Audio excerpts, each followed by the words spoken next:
Hello, folks. Dan Kroll here. Welcome back to the Britt, Kanawha, West Hancock Athletics Podcast. This is episode 82, and I usually say tonight, but it's in the afternoon. It's about 3 o'clock. I'm in Fairfield at my in-laws' house, and Ben Muller and I, my guests for episode 82, were able to put this together and do it in the afternoon. So here we are, episode 82 of the podcast with Ben Muller. How you doing today? Doing great, doing great. Good to see you, Dan. You too. Ben was one of my teachers in middle school, one of my coaches, and always had a good time with Mr. Muller in the social studies room down at the junior high in Kanawha. So I'm excited for this one as well. Before we get to Mr. Muller, though, I need to recognize my sponsors for the podcast. The goal, as always, for this podcast is to raise money for the Sanger Legacy Fund, let people tell their stories as well. I have 18 sponsors for today's episode, so thanks to all those sponsors. Always a few extra minutes of the podcast dedicated to those sponsors as a thank you for giving those small businesses some uh, some good street cred. One new sponsor I just got put in today, a couple hours ago. Compliments of Chuck Boozman is the Dave Fink Foundation, and then I have Nick Schmidt, Paul Hauge, the Flower Cart, in his image photography, Red, White, and Brew Coffee Shop, Levi Don Trucking, Linda Hughes, Miller and Sons Golf Cars, Jay Hiscock's Estate Farm Insurance, Window World in Mason City, Swenson's Hardware, Nikki Riedesel, Realtor and Hairstylist, the Britt Car Truck Bike and Tractor Night Cruise, Katie's Salon and Tanning, Ewing Funeral Home and Monument Company, Triple B's Food Trucks, Advanced Door Systems in Forest City, and Doug and Kathy Zool. So thanks again to those sponsors. Like always, they give to the Sanger Legacy Fund that helps fund our Hall of Fame. We give scholarships to seniors. We support the athletic and activity funds, any community outreach programs that have a need. We give money to them, all the things that Bob and Linda Sanger were and are passionate about. So go to sangerstrong.com to learn more. And if you want to give, or if you want to sponsor the podcast, you can get a hold of me. Way back when, 50 episodes ago, on episode 32, I talked to Bob and Craig Eisman. A lot of fun kind of harassing those two, some of my hobo golf buddies. I'm going to hit a few sponsors here, then me and Mr. Muller are going to get this going. Thanks to the Jay Hiscock State Farm Team in Britt. Give Jay or Lindsay a call at 843-3563. Nikki Riedesel is now a realtor for Deemer Realty as well as a hairstylist in Kanawha. Contact her at 762-3745. And then Levi Don Trucking in Britt. Thanks to Levi and his trucking company for sponsoring the podcast. Call Levi at 641-860-0077. And thanks also to Linda Hughes and Nick Schmidt. And then I also want to thank Swenson's Hardware in Britt, your independently family-owned hardware store since 1977, located in downtown Britt. Check them out at swensons.doitbest.com. All right, Mr. Muller, let's get it rolling here. I did tell Ben beforehand, I don't have my notes in front of me, so I am using my computer for my notes. So I'm staring at my notes instead of looking at Mr. Muller. So it's a new podcast experience for me. So I got to remember to go back and forth between him and my notes here and not completely do a terrible job here. So how we doing? We're doing great, doing great. Good. Tell us where you're at these days and what's keeping you busy. Sure, I'm in Ankeny, Iowa right now. I when I left West Hancock in 2007, I moved here with my family, and so I'm currently an elementary principal at Prairie Trail Elementary here in Ankeny. We serve about 575 students, so that's what I'm doing. We moved when we moved from West Hancock. My daughter Macy would have been starting kindergarten, so she's now a senior at Iowa. And my son Ryan, he was born my first year at when I was the high school principal, and so he's now will be a senior at Centennial High School here in Ankeny. So we've got another year left before we'll be empty nesters. And so yeah, still married to my wife Sarah, who taught in both Kanawha and Britt, both of those elementaries. So that's where I'm at. Nice. And I hear Ankeny's kind of growing these days a little bit. It is, yeah, it is growing. It's we moved here right in 2007, kind of right when it started that kind of the burst, and so yeah, it's a growing community. I think we have about 17 schools right now, 11 elementaries, so it's a growing place, but yeah, it's good. It's really good. Your school, what high school do those kids eventually filter into? Are they Ankeny kids or Centennial kids? Yeah, I'm south, so my Prairie Trail will feed into Ankeny High School, Okay. and so my kids all went to they all went to a different school, Westwood, and they fed into the north ones at Centennial. So it's kind of nice not having kind of my family and then this family here, so two different groups to see people. So Yep. And our man, they're probably going to be thinking a third high school in the next several years, the way they're growing, or are the two ones currently doing all right?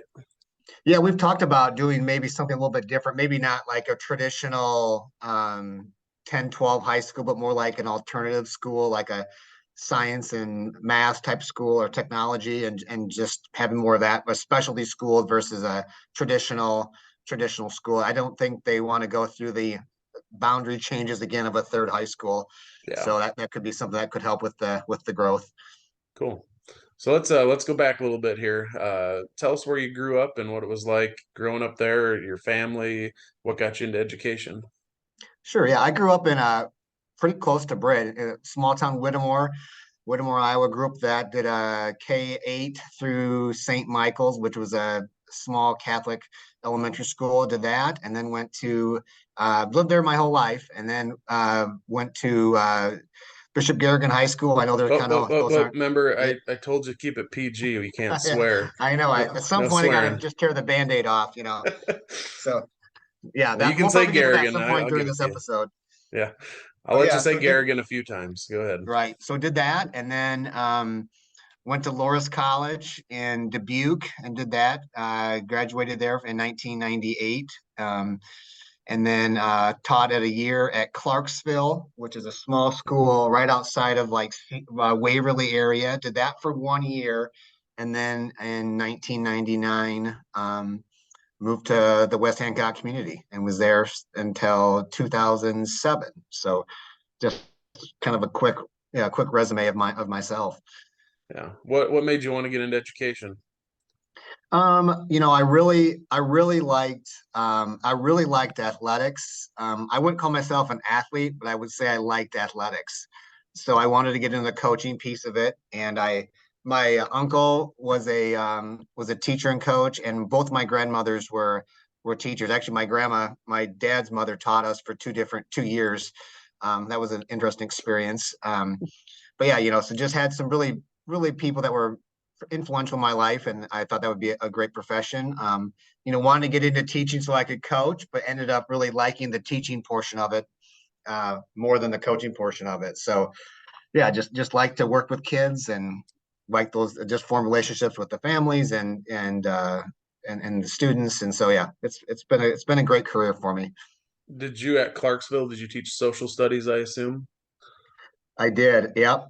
I was social studies and that's small school. Like it's K-12. Everything's under one building.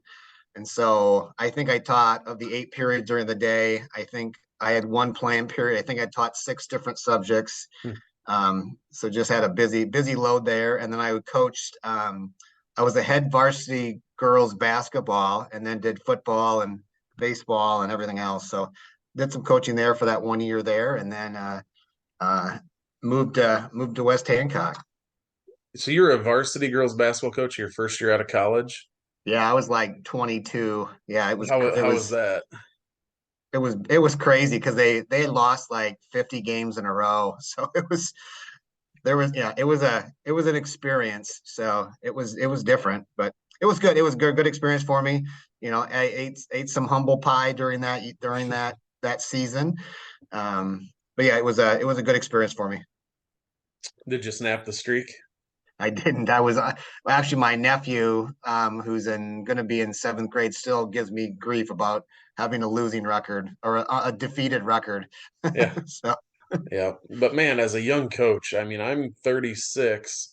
I've been a head golf coach for 5 years, and I was a head football coach in my early 20s. So I know fully well it is a hard thing to do at any age, let alone when you're young, because one, you don't have the experience. Two, people tend to maybe not trust or believe in your abilities because of your lack of experience and your age, and it's an uphill battle, that's for sure. It's way different from the times of the 60s where a Bob Sanger can come in at 22 and you know, run the show at just a different age in the last, I'd say 20, 30 years of people being able to do that. So, Yeah, and just and it, and just changing people's mentality about we can be good. We don't have to be defeated. So that was a big thing for me. Was just trying to change the mindset of the team that we're better mhm. than what the record shows. We just need to get that first win and just struggle to do that. So Yeah, yeah. yeah, And it's hard for kids too when they've been used to losing to just how do you get out of that rut at the same time? Definitely. right, Oh, yeah, yep. Yeah, I'm gonna hit a few absolutely. sponsors here, and then we're gonna talk about your time at West Hancock. Thanks to Okay, Doug and Kathy Zool. Thanks to Triple B's Food Trucks, owned by Brett Kozlerich. I'll be working for him tomorrow, hence why Ben and I are recording this episode today. He asked me very desperately if I could work for him this Thursday night, so here we are. Brett has an excellent food truck. Just worked for him last weekend. Give him a call at 641-895-0885 if you want to hire his services. And then Katie's Salon and Tanning in Titonka. Reach out to Katie on Facebook or call her at 515-928-2303. Thanks to Paul Hauge. Thanks also to Advanced Door Systems in Forest City. Call Advanced Door Systems at 641-585-1900 for all your overhead door needs. And then Michael Ewing of Ewing Funeral Home and Monument Company, locations in Britt, Kanawha, Clarion, Belmont, and Dow's. Give Mike a call at 843-3839. So you said, Ben, you had 1 year in Clarksville. What made you switch to West Hancock in 1999? yeah. So it was when I graduated from Loris in '98. Ann Geelan, who was a former elementary teacher, her husband and my dad worked together, and there was an opening in the middle school, junior high at the time, and so I interviewed there with Sue Wood, but they needed a wrestling coach to go with this position, and so being from Garrigan, we didn't have wrestling. I didn't know anything about wrestling.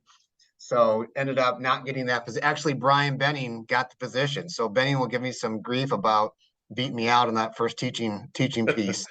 So that's always interesting. But then that spring, when I was at Clarksville, Sue Wood called me up and said, "Hey, Gene Perkins had just retired, and Brian was going to go to the high school, and so that had the opening at the middle school or junior high." And Sue asked if I wanted to come and visit with her, and made the trip from Clarksville to Kanawha, and the rest is history. So, yeah, Did you live in Kanawha or did you guys live in Britt? I don't remember. we lived in Kanawha for the first year, and then we moved to Brent. We lived. I'm not sure what street it is. The apartments probably north north of the middle school. Lived there for a year, and then we went to Britt, right across from like Redeemers live. Chet Sandy Eisenman owned the Okay. rental at the time. So small Yep. little Yep. house, great fit for us. And so yeah, So a couple things. I wasn't the reason you moved to West Hancock. I thought you heard there was a stud class of guys coming up that year. That wasn't it. well, I learned that quickly when I moved to West Hancock. There was some good athletes coming through the system, so I was glad I learned that. So Sue didn't mention that to me when I interviewed with her. Yeah, it wouldn't have been me, that's for sure. And then Brian Benning gives you a hard time about stuff. That's kind of earth shattering. I know he's pretty humble most of the time, but occasionally he'll get at me a little bit. So yeah. Yeah. I don't know if you saw the episode I did with him, I don't know, last winter or whatever it was now. That guy, we went on for 2+ hours on that one and we got done with it. I'm like, I got to wrap this up. And he goes, we might have to schedule a part two sometime. I'm like, you got more to say? Like, then I was like, it's Benning. He always has something to say. So I shouldn't have been surprised with that. So Has something to say and knows everybody. So yeah. it's Oh always man. interesting to yeah. That's what I always hear about Benning. He goes, everybody knows that guy. He just has connections left and right. So who were some of the first people you met when you got to West Hancock, and what was your perception of West Hancock being a Garrigan guy? I know the rivalry maybe wasn't real strong back then, but being only 20 miles away, what was kind of your perception of the school and the towns? Well, we knew they had great football. I had become friends with Nate Smith. Nate and I graduated the same year in high school in '94. So we knew of each other. And actually, he went to South Dakota and actually lived with a couple of my classmates and ran track together. So we knew Nate. We knew just the tradition of football, just what a strong, and then track and field as well. So we just knew they had really good athletics. Um, a blue collar town. Just kind of what we had, we had experienced. So, we just knew they were really good athletics. Good school system. Just through talking with like Ann Geelan. So yeah, and it was, it was really appealing to me because it was close to home, and so that was nice. But far enough away where you could, it's not, it was a really good place for us to go. I had known Doug Sickles was there. He actually left the year I got there. He was my middle school and high school coach, so I knew Doug. And then Terry Heeman was the elementary principal, and Terry's first year teaching was my senior year of high school, so I knew Terry a little bit from there. So we had some people. I had some people that I knew. As to when I went into that interview with them, and they always spoke really highly of the schools. And yeah, so it was a great fit for me. I wanted to be in a small school anyway, and so that just really checked off a lot of boxes for me. So it was great. Definitely. Yeah. And how about over at the high school? You got to know some of those dudes over there. Who are some of the guys that you remember? Like staff or kids Yeah, or yeah, some of the staff members that you got to work and coach with a little bit. yeah, Jim Timmerman was just a mentor of mine. I still, I saw him at the one of the Sanger events, and you hadn't seen him in a while, so it was great to see Jim. He was just someone I always looked up to. And I was actually when I was in the junior high, I was the junior high athletic director as well at some point. So I worked with Jim as far as just coordinating that, and he just gave me a lot of great advice.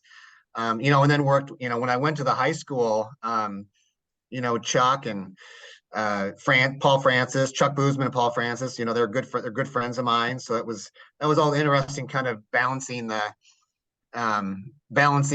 friendship and and the principalship. And Dave Fink wasn't there when I was there, but he was there prior, so we were good friends with him. And then really relied a lot on, I mean, probably my sounding board. Yeah, Linda Sanger was one I, talked a lot about, worked with. Really, it was a pretty close knit staff, I thought. Working with Diane, she was an awesome teacher, and just had a lot of really quality people there that I worked with. Paul, and I don't want to omit anybody, but it was a good. And you talked about earlier being a young head coach. I mean, I think I was 27 or 28 when I was a high school principal. So, So there's teachers there that were older than me. They had more years under their belt than I had teaching it than I was born. yeah, So it was, but just very accepting, very much wanting to. I think they knew I was student centered and wanted the best for the building and for our district. And just worked with a lot of really really great people there. So yeah. And you haven't aged a bit according to this picture, I'd say. And so you look just the same. And do you still have that sweater? Does Boozman still have that well, awesome I late probably have that. 90s? My daughter may have thrown the sweater away, so that could have happened. But I probably did have that within recently. But I haven't seen that on Chuck lately. Yeah, yeah. Look at these guys. A lot of good memories here. I just ran into Paul Francis the other day in town, and Fink was my basketball coach my freshman year, and had a lot of good times with him in football as well. And did that podcast with Boozman. He's one of my all-time favorites from my days growing up, and then obviously you in middle school. Social studies. Did we, we were your first class in middle school at West Hancock in Kanawha. We put through you through the ringer a little bit, not too bad. Hard to remember after all these years. Not because I think you guys were in seventh grade, because I think Yep, my first class would have been like Derek Ang and Mitch yep. Horseman, Mitch and Horseman, yeah, those guys. And so Aaron Rasmussen. Yep. Rasmussen, and then like Angie Pritchard and Halek, and those guys are, so it was, we had two really good athletic groups back to back my first year there. And, you know, coming from a losing season when I was the head girls basketball coach too, I remember coaching with Terry Heeman. And that first day I walked into practice and he's like, "We're going to be pretty good, Ben. We got some really good kids on sixth, seventh, and eighth grades." And then, obviously he was right. So it's fun to coach you guys and work with everybody. And it was it was a good time. Good time. How long did it take you to learn the wing tee? Well, I'm not Garrigan guys who like to throw the ball over everywhere, so Yeah. I had to learn, I kind of learn a little bit. Coach Sanger was never shy about giving me a couple of jabs once in a while about the wing tee versus, what I was used to. So I got a couple funny stories about him and that and how we worked through that. But yeah, it was, when we learned it, just got, and they really accepted me. I mean, I remember Coach came to our practices and he allowed me to go to some of their spring or their fall or the summer camps, and so they was just really wanting to teach me the offense, teach me kind of the why and the how, and so it was really great. It's fun to be part of. Yep. And did he tell you when in doubt, run 245 dive or 242 trap? Just Yep. go with it. You're gonna be all right. Yeah, yeah, that's what he said. That's if you get set it up right, you can do that. So he Yeah. was always about that. So yeah. Yeah. What are some of your stories about Coach Sanger that you remember, things that he helped you with or telling you or observing? Yeah, I think probably one thing that's just ingrained in my mind is like would have been like Brady Wilson, that group, and Yeah. Tyler Kalstorff and Josh Willard, Anderson.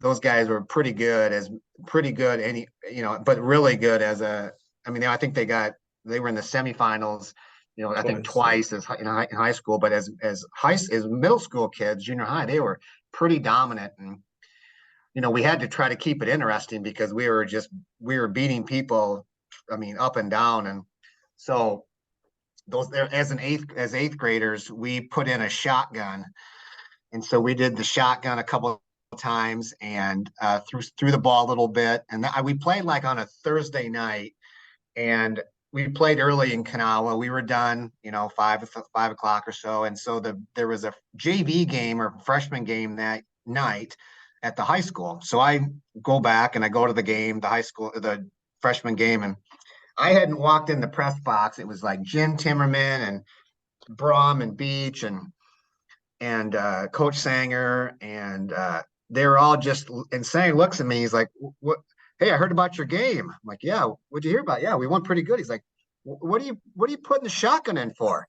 So I think Rick Willard, ratted me out right away, or somebody. I'm not sure who did, but and then I got blasted about 20 minutes. I'm like, I'm gonna get out of this place. These guys are ruthless, and so it was a. But yeah, but he pulled me aside afterwards, to talk about, yeah, just you got to make it interesting. You got to show some different things to some kids, and so it was but just trying to. I think he was worried I was going to try to put some Garrigan into the West Hancock, and he wanted to. I just make sure I remembered where I was from. So it was good. Um, I'm gonna clarify. I don't think anyone ratted you out. I think it was so shocking to see that just was the talk of the town. There was nothing else to talk about at that point besides we ran a shotgun offense, which you probably still ran 45 dive out of or whatever. But yeah, Yeah, right. Yeah, I think we that's probably had like funny. a quarterback sweep with Brady Wilson or something like that. It's pretty Yeah, simple. So yeah, yeah. But that shotgun, that's like a pass in itself. Just that center to quarterback. That's a I hear pass. you. I hear Yeah. you. Yeah. Yeah. What were your initial thoughts when you knew you were going to be coaching essentially under Bob Sanger? Nervous, excited, both? What was your mindset? Um, I was at the middle school or the junior high at the time with Terry, and then Terry was a principal there, and then he left. I think only there 1 year. Then I became the head. Um, and I was nervous because working with the legend with Coach Sanger and Coach Perkins, and there was a really good group of people, but they were so supportive of me. Of I mean, because they knew I was the head junior high coach, and I didn't know the offense great, and they Mhm. knew that, and they came to practice. They invited me to the summer camp.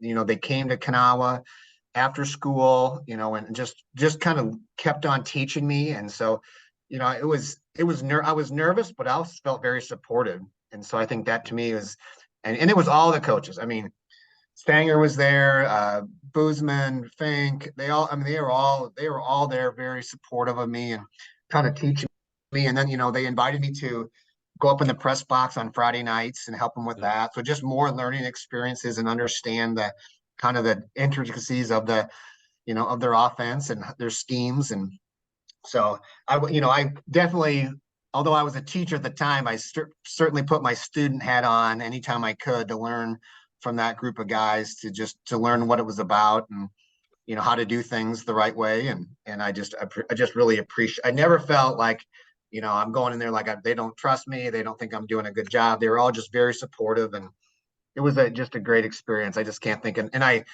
as a principal now, I just think about that too when I work with new teachers, thinking about just that supportive role. What do they need? Kind of meet them where they're at. Everybody has strengths, and so how do you work with that? So it was a, kind of those life lessons you learn when you're 22, 23, that when you're 47, you still have those Yeah. same lessons. Yeah. And you talk about keeping it interesting. I remember, I don't know if it was seventh or eighth grade, but one way you kept it interesting for us on the football field was the 240 Greg. Do you remember that play we ran with Greg Yep, Wilson as our fullback? I do.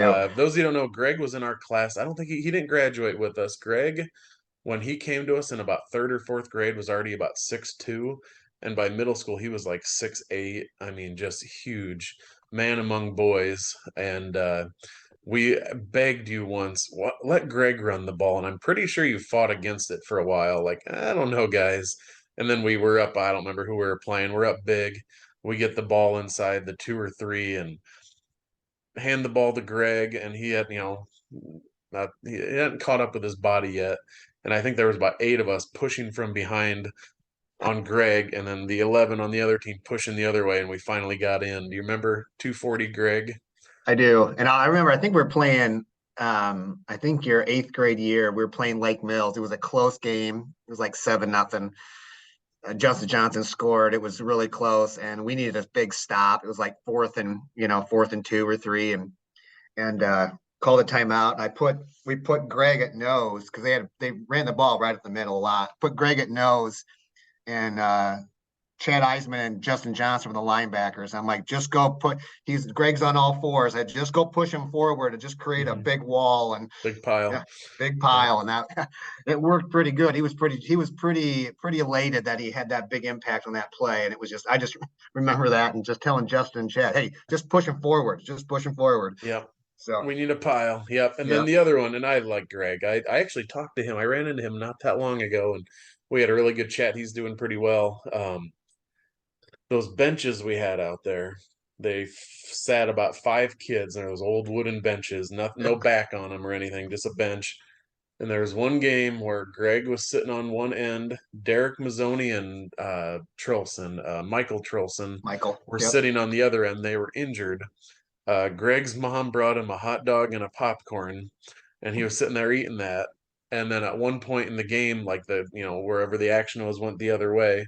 So Michael and Derek both stood up to go that way, and the bench just took off.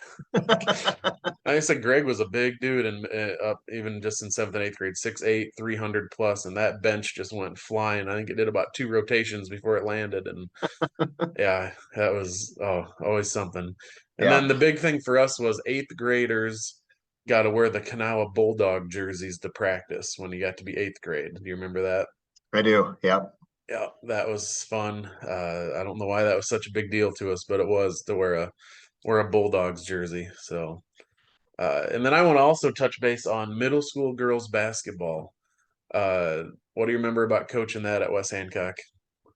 When I first got there, my first year, the eighth graders, they were a pretty good team. That was like Denise Rasmussen and Angie Casey Pritchard and Finch. Yep. Finch and Halick and yeah, Ekoff. We were pretty good. Yep. And then so that we just had a lot. It was fun to play. They're very aggressive. So it was really, they replicated a lot of like West Hancock in general, just fighters and going at it. And um, it was fun to do that. I think, that some of the other teams, that was probably hadn't been so successful as they would have liked to have been. Um, but we always had good numbers. We always had lots of kids out, and I think kids had fun. Yeah, probably my good story of that is we were playing Garner, and we are getting beat at halftime, but it was like 30-5. It was it was not good. And I walk in, and I'm pretty upset. Remember I'm 25 at the time, or 23, and so I'm pretty immature. And I walk in, and I'm upset. I walk in there, and they're all doing their hair. I want to share names, but I walk in there, they're doing their hair, and it smells like a, you know, Abercrombie and Fitch store. I mean, it's just awful. And I just had to put things in perspective for me. Okay, this is where we're at. So it Yeah. kind of just, another life lesson you learn early. Like that's okay. It's not Yeah. your priority isn't always everybody's priorities. So By 7:30 that night, most of those girls had completely forgotten what the score was, and yeah, that was over. absolutely. I just had to, it's always good to check yourself once in a while, and you learn from that. And we decided that had to make some coaching changes, and that's just what we did. So it was Yeah. good. It was fun. I just remember me, Michael Muth, and Drew Swears, I think, were your managers one year. And you would just have us sit by you on the bench just to kind of commiserate and just be like, what do you do? And I don't remember the girl, honestly. And if I honestly can't remember, but one girl for us in my class, and I think Mary Mallon was the only one that played varsity basketball. Okay. One girl was shooting a free throw, and it went over the backboard, hit the wall, grazed the bottom of the backboard, and landed like right in front of the referee. I don't know why. I can't remember who it was, but I still remember it just like ricocheting off the back wall. I'm like, I don't know if you'll ever see that again. So I coached middle school girls basketball for 4 or 5 years, and it's just, you see some stuff that you never expect to see at that level. It's just, yeah, never know. So, Yeah. Lots of different skill levels, and yeah. yep. And then you coached us in boys basketball, Yep. at least one of the years. My favorite strategy of yours was when we needed to get a little physical, you'd put Nick Hartman in there.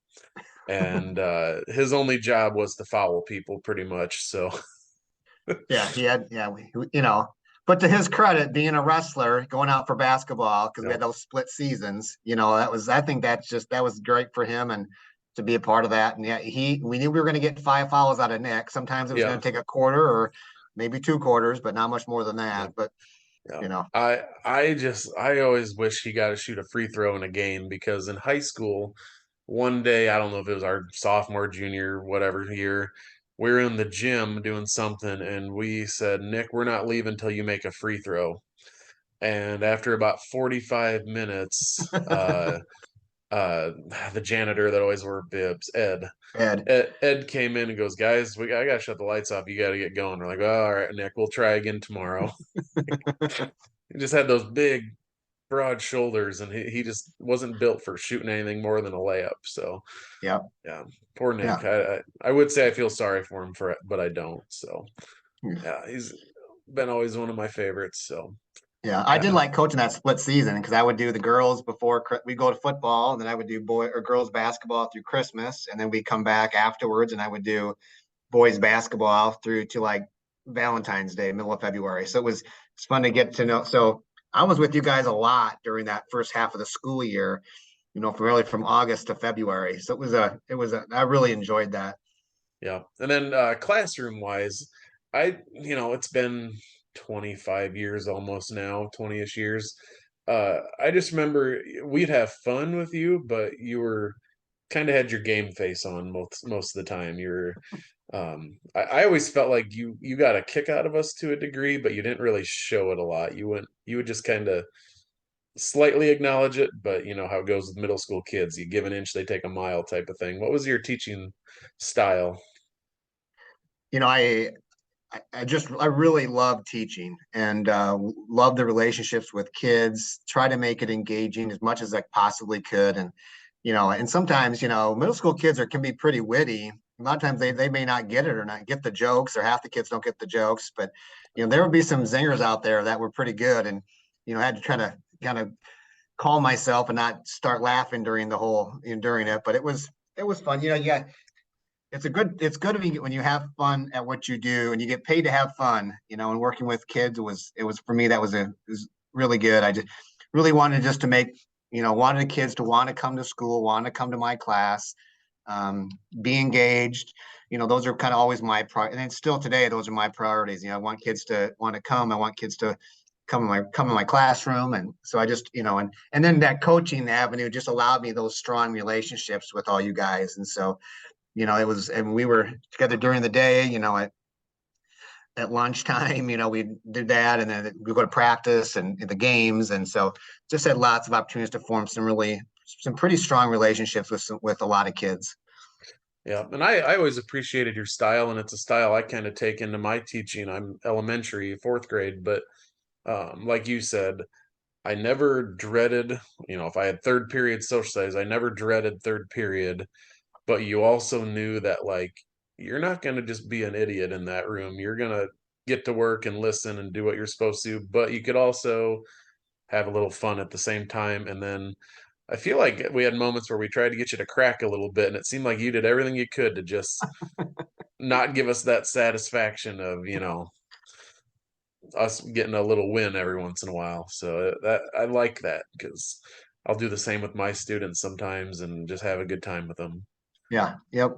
It's yeah, it was just, yeah, enjoyed it. Like I said, I wanted you guys to wanting to come to social studies class. And it's social studies, so it's like world topics. And it was fun to just talk about some of those things. I remember we did current events on Fridays and just Yeah. talked about different things. And I think that was just hearing seventh and eighth graders perspectives of things that are going on in the world. To me, just it was really interesting to me. So it was, Mhm. yeah, it was really enjoyable. Yeah. Were you scared of Mrs. Bowman? Did she ever about smack you with a yardstick, or did you not get to experience that? Well, yeah, actually, my funny story about Mrs. Bowman is that, so my first year as the middle school, my first and only year as the middle school principal, or the junior high principal at the time, it was the teachers are back like day one, and I'm a new principal. I'm 27 years old, and she walks in my office and she's like, "Where's the coffee?" I'm like, I don't know. Like, is it in the lounge? She's like, "Well, no one made the coffee. Who makes the coffee?" I'm like, "I don't know how to. I don't drink coffee. I don't know how to make coffee." And she walked out kind of, I think, a little upset at me. I'm like, "Oh, this principal thing is going to be difficult. I'm going to screw up the coffee." So I learned how to make coffee. I think I called my mom that night, like, "Hey, how do you make coffee?" Yeah. Oh man, Miss Bowman, I'd put her in line with a lot of the teachers we had where she was a great teacher. You're going to be engaged. You're going to learn. You're going to be respectful, stay in line, but then she could have fun with you. Yep. That yardstick. Oh, if a kid ever fell asleep, she'd smack that thing down about an inch from you and wake you up, and you never fall asleep again. I think it was our first day of eighth grade, and I think I've told this story before on here, but the first thing we're going to work on is like measurements and the metric system and stuff. And she pulled out one of her meter sticks. She goes, "This is a meter," and it was sliced about 4 inches on the end, just shredded. She goes, "Well, almost." Like it was just like, "Yep, that's Mrs. Bowman." Those index cards she always had us fill out for Oh the yeah, those vocab. vocabulary. Yeah. Yeah, my class was the reason that cops had to follow the buses home on the last day of school. I'm sure you know or understand the story behind the index Yeah. cards. Yep. I Yeah, remember that. that was us. Yeah, I think it took us about 2 hours to get from Kanawha to Britt that day because the bus driver made us get out and pick them up, which in itself probably wasn't a great idea because then there's just middle school kids running all over the street. But yep. Yeah, I think we set the precedent. I think I asked Caroline if we could just maybe turn in the index cards at last day of school versus getting rid of them the natural way. So Yeah, she had to have been proud though that we filled them all out because it wasn't like it was just a bunch of empty index cards. We at least, we used them throughout the year. So, yeah. right. Yeah. All right, I'm gonna hit a few sponsors here, and we're gonna keep on going. Thanks to Miller Okay. and Son Golf Cars, family-owned operation with over 50 years of experience. Contact Skip or Jim at 843-4132. Thanks to the Flower Cart for sponsoring this episode. They're at their new location on Main Street in Britt. Give them a call at 843-3269. Thanks to In His Image Photography and Red, White, and Brew Coffee Company by Ashley Mosier and Britt. Her new business is in the new Hobnob building that'll be opening up here soon. Reach out to Ashley on Facebook. The first Britt car truck bike and tractor night cruise is a week from today, July 19th in downtown Britt. If you have any questions, call Jared Winger at 515-408-1074 or check him out at brittcarcruise.com. Then we have the Showalter family in Window World of Mason City. Once an Eagle, always an Eagle. Fly High Coach Sanger and Joey Showalter. Thanks to Katie Showalter for sponsoring the podcast. All right, what made you move into administration? You already talked about becoming a pretty young principal, but what got you into that role in education? I knew I liked working with people. I like working with kids and adults. And so I knew that was something I wanted to pursue in my teaching career. And so when I moved to West Hancock, I was like, well, I was engaged at the time and didn't have any kids. And I thought, well, let's just get this master's degree done before we start having kids and all that. And so did that. And then just kind of through the luck of where I was at at the junior high at the time, the principal ended up going to the elementary. I think Hugh Carter retired, and then so that created a vacancy at Britt Elementary, and then so the principal at the junior high went there, and that created an opening. And they approached me and just said, "Would you?" Because I was the athletic director, so I had a little bit of experience.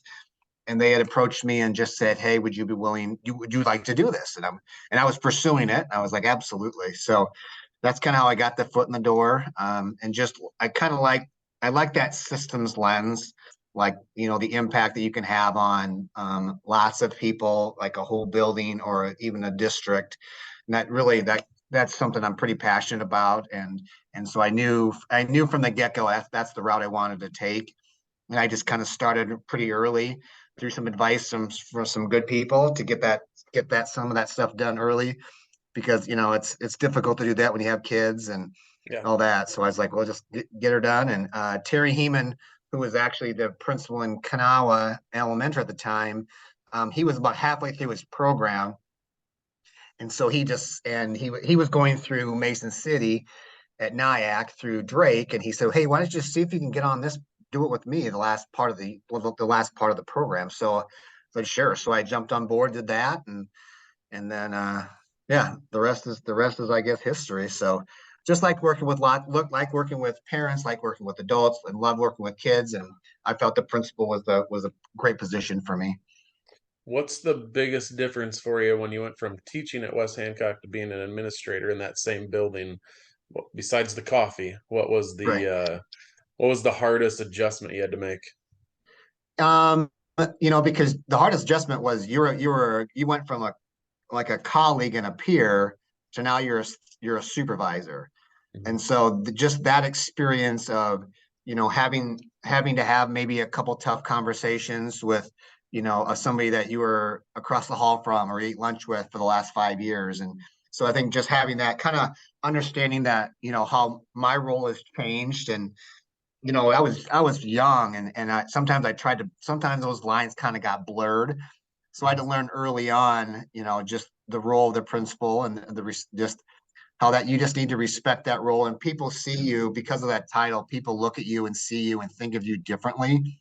And so I had to really take that under consideration in lots of my decisions. And yeah, and so that was probably the biggest thing of you went from you leave in May and you're a colleague with them, and then you come back in August, and now you're the quote unquote boss, which I don't like that title, but people see you in that right way, in that light. And so I just had to adjust my thinking on that. And then they can't wait the next year when it comes out in the paper how much every person in the school makes. I go, I got to see what the heck, Yeah, we get that Yeah, then every year, and I think, yeah, yeah, then when when your wife's a teacher and it says Ben Muller or Benjamin Muller, Sarah Muller, they can add those two up quickly. yeah, yeah. That's always fun too to talk with. Yep, that's same in my wife and I are in the district together, and every time that comes out in the paper, it's like, oh, here we go. Who was your secretary that year at the Kanawha at Kanawha? uh Marge Hanson. It was still Marge. Okay. Yep. Yep. I was the word search person in the junior high newspaper. I don't remember what Okay. that newspaper was called, but uh, Marge always made a point that that was her favorite part of the newspaper was she could do her word search at her desk. And so I always made sure I got the best one I could possibly find or put together just for her. But she was Sarge Marge, I remember we called her because you know how it goes. Good secretary, they're the ones that really run the building. Yeah. You can't survive without a good one. She was a good one, I always remember. Yeah, she was outstanding. And I try to hit some graduations, when those come up, and I always look forward to running into Marge, and Peg Eisenman was my secretary at the high school. Mhm. So we always just blessed to have two really quality ladies to guide me through, so correct me when I'm wrong, and help me through those. So got my back. So that was great work with those two ladies. Yeah, and a good secretary is going to save you a lot of headache because, you get a parent or a kid that comes down and there's an issue. A lot of times they put those fires out before it even ever gets to you. And, your day's spread pretty thin as is. So it's good to have one of those people that'll keep ahead of it and do all those things Yep. that people just don't know about. So I always Right. want to give props to. We have a good secretary here at I-35. Her name's Susan, and always putting out fires and one step ahead of everybody. So, yeah. That's So, exactly right. what made you jump to the high school? You're 1 year at the junior high. How'd you end up in the high school just a year later? So my first year as the junior high principal, that's when we went through some significant. The superintendent left mid-year. I think he left in like November-ish. So we had an interim superintendent, Harold Overman was his Yep. name. He came from Spirit Lake, and he was, So I'm 27. I think Harold at the time was like 67, and so he got there, and the high school there's just a lot of shakeup. Well, there are some budget things we had to go through, Yeah. and so they reduced an administrator, and then the high school principal ended up leaving West Hancock, and so we had an opening there.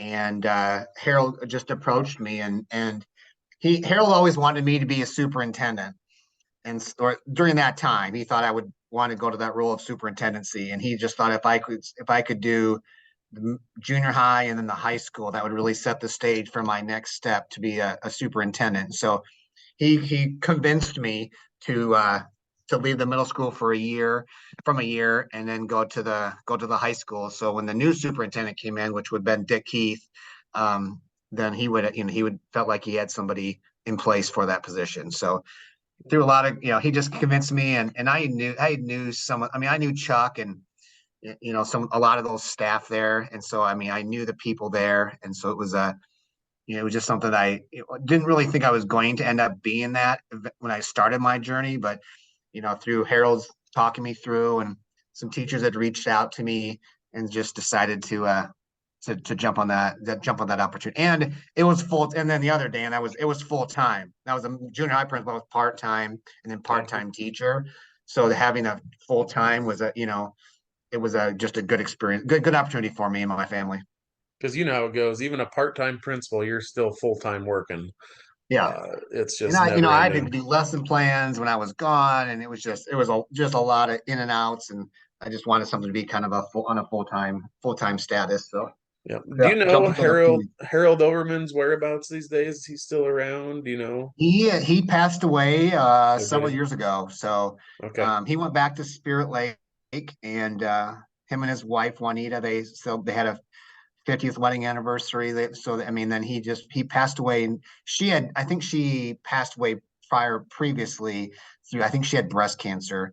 Okay. And then he just passed away not too long ago. We used to talk about annually, when he left and I came to Ankeny, we would touch base about once a year, and then yeah, so he's passed, but what a great mentor. I mean, I just that just so in a time where I was really worried, being a new principal, we're cutting people, we have interim superintendent. I was really nervous about kind of what my future looked like, and Yeah. Harold just took me under his wing, and a lot of lessons.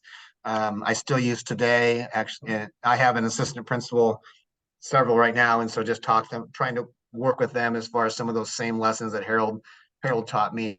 So just, I mean, I'm truly fortunate to work with uh, Harold Overman. Yep, I have a Harold Overman story. So that was my senior year that he came in as the interim, 0405. Yep. And I am at a music and band concert one night, and because my girlfriend was Mary Jo DeBoer at the time, and she was in choir, so I went, of course, because I had to. And he comes up to me, and I'm just on the verge of falling asleep because music was never my thing. And I'm glad I didn't fully fall asleep because he came up to me and he goes, "You're one of the football captains, right?" And I said, "Yeah." And I introduced myself to him. We got talking, and he goes, "I wanted to run some stuff by you because I feel like you're one of the leaders since I was a football captain." I said, "Sure, what's up?" And he goes, "We have to make a lot of cuts in the budget, and that's going to affect some of your senior year." And one thing he told me was we weren't going to have a senior trip that year. And me personally, I was kind of like, oh, well, like I said, that's not going to be that big of a deal. And he goes, and I'm sure you've already noticed the milk machine in the cafeteria. Remember those where it had like four milk spouts Yep. and you just filled up a glass and you could get, oh, I'd get 6 or 7 glasses every meal.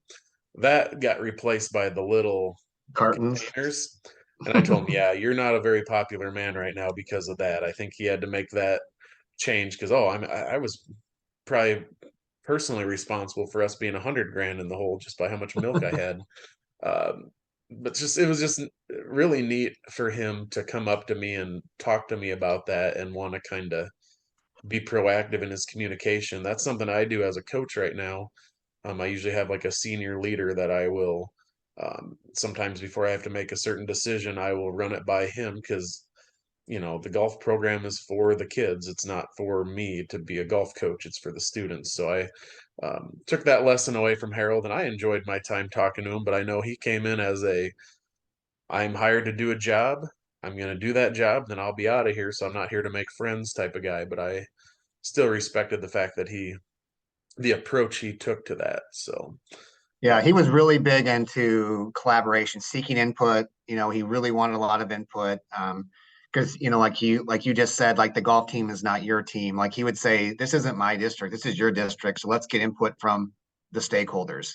And mm, so that was just for me, one of the many lessons that he taught me. And he lived at the school. He slept in a sleeping bag in his office. oh geez. Yeah. So that was always another interesting story. But Oh yeah, a sleeping bag alone would be terrible, let alone sleeping at the school. So I hear you. yeah, yeah. So you're the high school principal for 2 years. What experiences did you gain doing that at West Hancock High School in Britt? For me, it was a lot of learning for me. Being a small high school and trying to provide a great academic program for kids when you have a small staff can be difficult. And I just remember, like, Linda Sanger, I think she had like 3 accounting classes going on at one time in her classroom just because people wanted to do that. And they wanted to keep doing that. We started an AP program, and so some online stuff. And it was really, I always look at that, the work ethic of that staff. And when we have to make some tough decisions, or we're asking staff to do maybe more with less, I always think back to how much we asked of that high school staff to try to meet as many needs as possible. And so I just always kind of hold tight to that. Like, we can do this. I've been a part of a group that has done it. And so I just kind of use that as something, as I historically think back some of the lessons I've learned. Just the amount that we've asked some staff to do was pretty, and they wanted to do it because it was best for kids, and they wanted to create a great high school experience for kids at West Hancock, and they're willing to not only talk about it but do it. And so I think that Yep. to me was really pretty great thing. Yep. Can I have you specifically talk about one teacher here? Because I don't think well, it's her own doing that she doesn't get the credit she deserves because she doesn't want any credit. The lady who edited my book, Diane Troutman, Diane Troutman, yeah. uh, holy cow, like you talk about someone who's willing to go above and beyond and do anything and everything, like you were just saying, for the greater good of the school. You were her principal for a couple years. What can you Yep. say about Miss T? Um, she had the ability to form really strong relationships with so many kids. And there wasn't a profile, so to speak, of a certain student. Kids just gravitated towards her. And Mhm. that's just because I mean, not only content wise, I mean, superior, but just her ability to form so strong relationships with kids. Um, I think the saying that kids don't care what you know until they know you care. I Mhm. think kids really sought that from her, and I don't think she'll ever know the impact that she's had on the kids at West Hancock because she was such a solid. You talked about going to that senior person to throw something by them. I mean, Diane was one too that I would talk. What do you think about X? And she would, she could just think so comprehensively, and well, what about this or what about that? And so I just really appreciated working with her. Um, I wasn't, I wasn't afraid to make mistakes because I know I would get really good feedback when those mistakes were made. And it Yeah. wasn't about like gotcha. It was about we need to get better.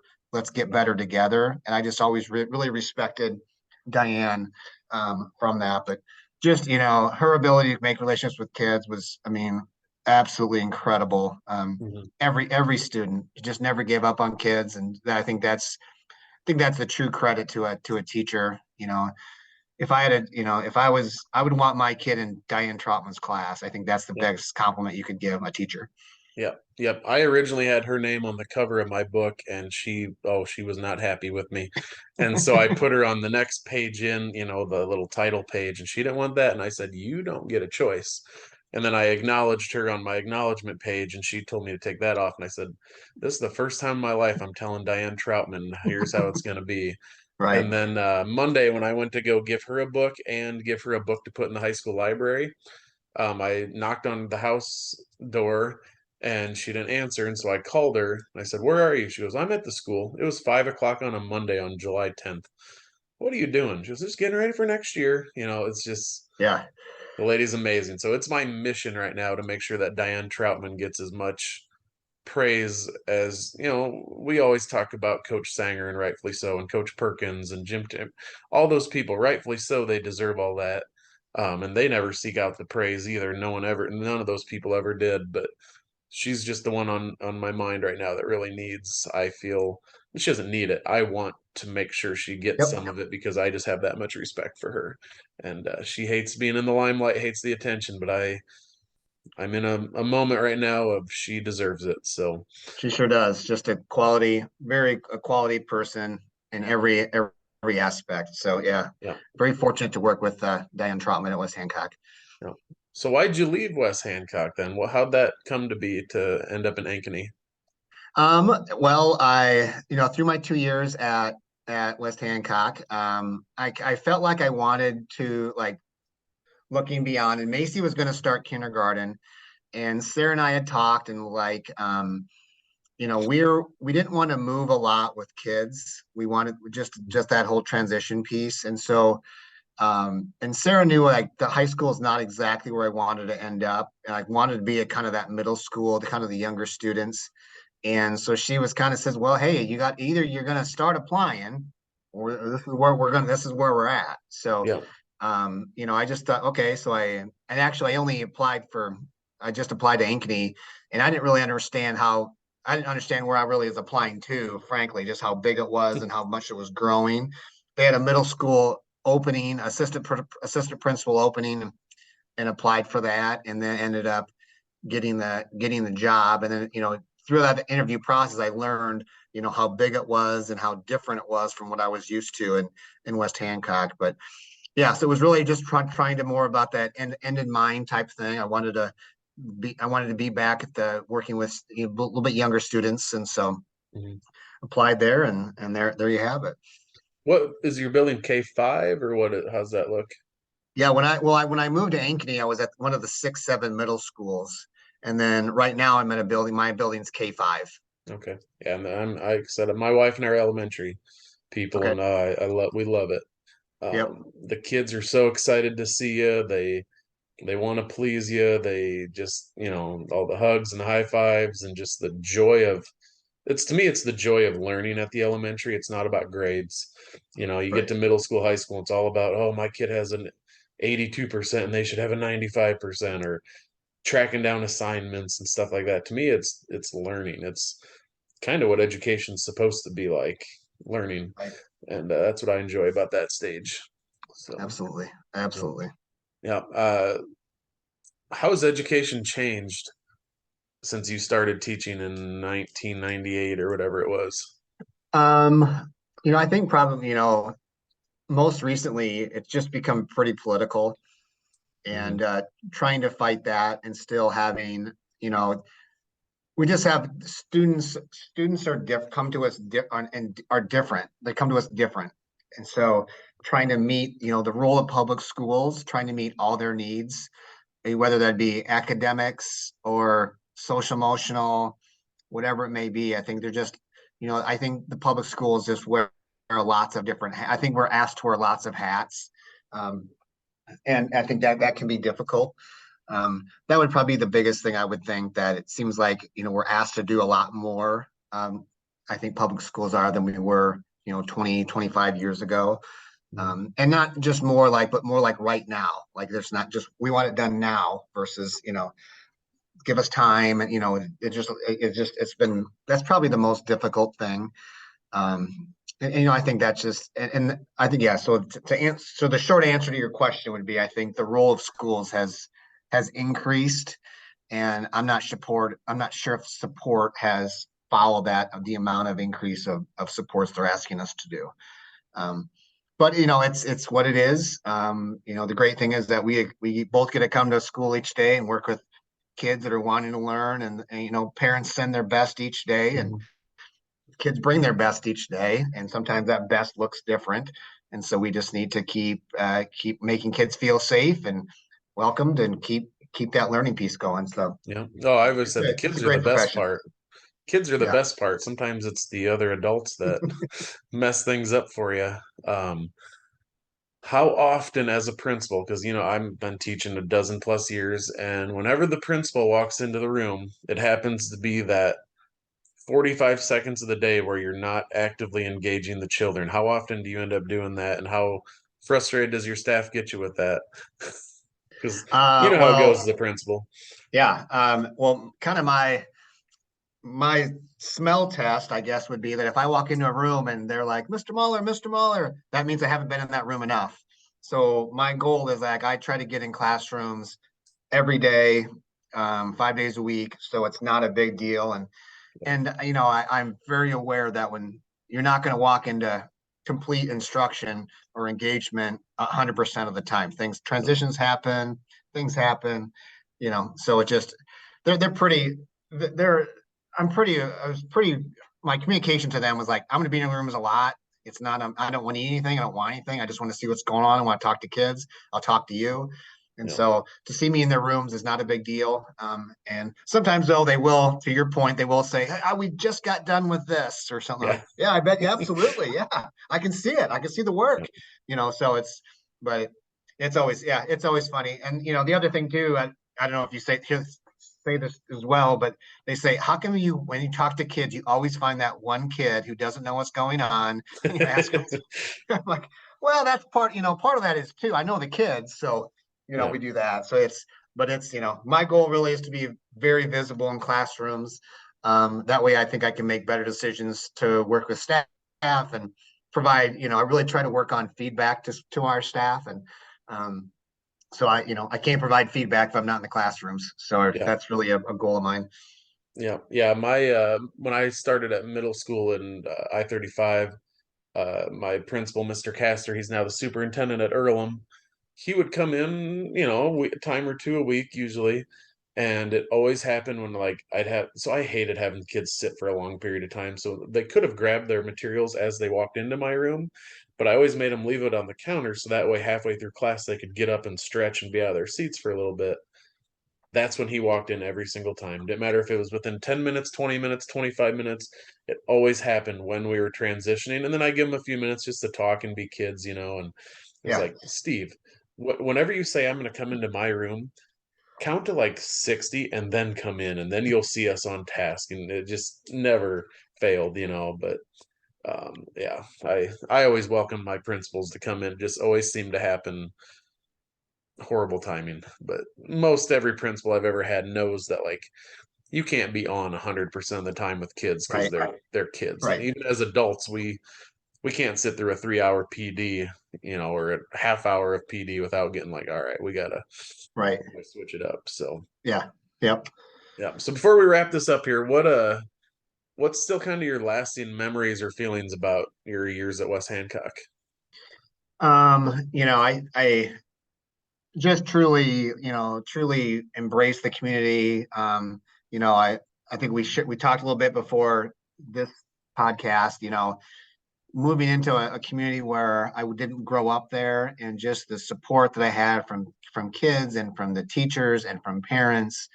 I just truly, I mean, just I'm so indebted to the community. I can't say that enough. I feel like I'm on a broken record, and it's very authentic and it's very sincere, because I was there for my family are there for 8 years, and they saw us through being a young teacher to a new principal to my son was born premature, and they just the amount of support we got from teachers. Great coaching experiences. I mean, you had Steph Airy on not too a while ago, and she talked Yep. about going to Drake, and I was coaching with Chuck in that. I mean, that truly is one of my fondest memories of being an athletic coach was those girls doing that, and just working with Coach Sanger and working with Linda Sanger. I mean, and Diane and just everybody was, Harold Overman. Just there's so many people that I was so appreciative of. I still keep in contact with Joe Pritchard and Steve Kelly and Gopal and Francis. We still talk. When I see Hagen during a graduation, he's not afraid to give me some grief once in a while. So I just really indebted to the community. I'm glad I spent those years. I wouldn't want to go anywhere else. My family often talk. I have a senior Ryan will be a senior centennial, and he wrestles, Dan. If you can imagine that, he's a so, but just we quite freely talk about how their lives look different if we didn't, and so it didn't move, and so that's always an interesting conversation. Like, hey, do you think I would have done football? So, well, yeah, you'd have been probably that two back and the wing tee, and so and my Had daughter a doing had a ring or volleyball. two, high school championship ring or two, I know possibly. exactly. Yeah. You're right, exactly. So, Yeah. you know, and it just nothing but the fondest memories of the community. I golfed a couple different times with Kevin Eisman since I've been gone, and I just keep name dropping, but we had a great time. To seeing people, and every time there's an athletic event, the state, I'm always looking at how's West Hancock doing. It's fun to see that, and there's quite a few West Hancock people here in Ankeny. Yeah. Of like Ben Evans, Yep. his parents taught in our district, and he's a parent in our building. He's a parent in my building, so we kind of every once in a while we'll talk some West Hancock language, and it's always fun. Brian Friesman, Yep. his parents were she was a secretary, and his dad was a math teacher in I school, believe and so. Yep. yeah, he's a teacher at Prairie Trail in my building. So, his license plates say 242 trap. So it's fun just truly, to answer your question, I'm very, it was an awesome time, and just feel fortunate to be a young teacher in a great community, supportive community, and just lots of lessons, lots of lifelong friends. I told you my son's a wrestler, and Steve Kelly gets the 10 o'clock phone call on a Tuesday night when Ryan got beat. Like, hey, what do you send him a video? He needs some feedback. So we just really good people. Really, yeah, we're just great people. Are you surprised at all that West Hancock's still doing as well as they are all around in sports? Uh, I always say small schools are cyclical, talent wise. Ankeny's you always expect the Ankeny's of the world to be good because they just have so many kids to pick from.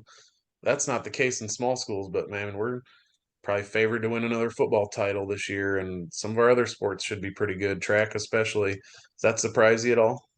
I think from an outsider it probably does, but when you look at the names on the back of the uniforms, there's a lot of West Hancock West Hancock people their parents were they were the same people, so Mhm. you see a lot of those, second, third generations, and I think that makes a huge difference. So I think from the outside you'll say that because my dad's the same way. He's like, how is West Hancock always so good? And so well, there's, it's a lot of the parents, they were West Ham. They did it. So, Yeah.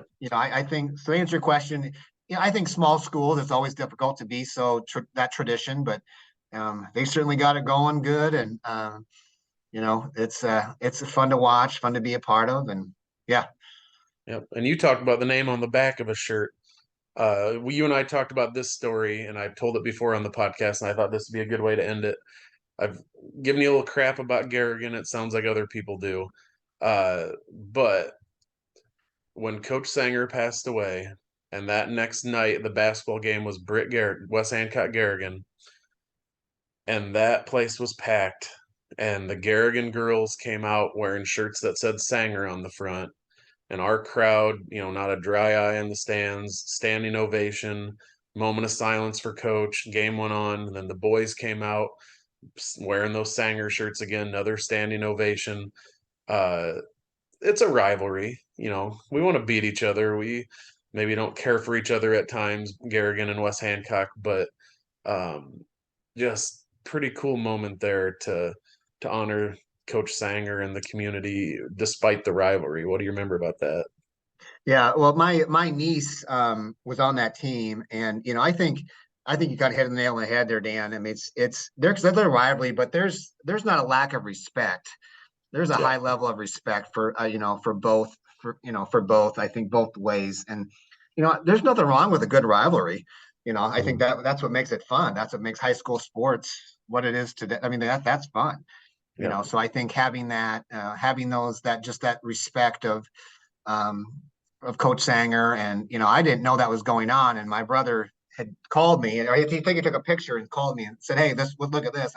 This is a pretty cool thing." I think it puts things in perspective on a bigger picture than just the Friday night game or the Friday night girls basketball game. It's a bigger Yeah. picture. High school sports, high schools in general, schools in general just there's so much more than just, you know, grades on a report card and ACT score. There's lots of things that schools do, and I think that's a great example of two communities where there's probably not a lot of love lost, but there's sure a lot of respect. And I Yeah. think that's what you take from it, and I think yeah. So that probably has saved me a couple different snide comments from some people like, yeah, but they did this, Yeah. so And but like yeah, I was telling you on the phone, that meant the world to the West Hancock people. For those Garrigan kids, they obviously knew Bob Sanger was a big deal in our community. right.